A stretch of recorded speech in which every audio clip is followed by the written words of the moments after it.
যার মাও দুনিয়াতে বাইসা আছে সকলেই মন থেকে বলি আলহামদুলিল্লাহ। এই যে এরা হচ্ছে আমার কোটি টাকার সম্পদ। মানিক মিয়া খুব সাধারণ একজন মানুষ।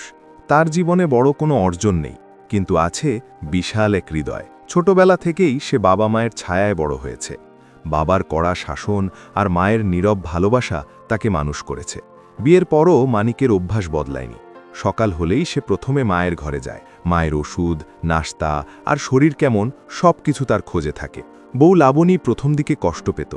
তার মনে হতো স্বামীর জীবনে সে বুঝি দ্বিতীয় হয়ে গেছে। আমার তুই বুকে ভুল বুঝেছ, বু তো আমাকে অনেক ভালোবাসে। তুই শুধু শুধু সবার কাছে তোর বুকে ছোট করছো টাকা কামাইয়ের জন্য।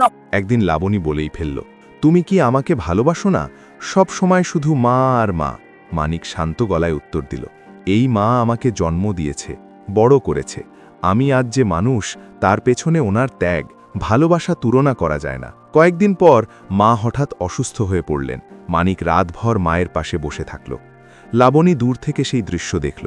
একজন ছেলে কিভাবে নিজের মাকে আগলে রাখে। তার চোখ ভিজে গেল। সেদিন থেকেই লাবণীর মন বদলে গেল।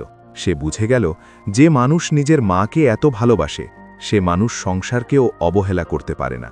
মানিক মিয়া তার বাবা মাকে বউয়ের চেয়েও অনেক ভালোবাসে, বিশেষ করে মাকে, আর সেই ভালোবাসাই তার জীবনের সবচেয়ে বড় পরিচয়।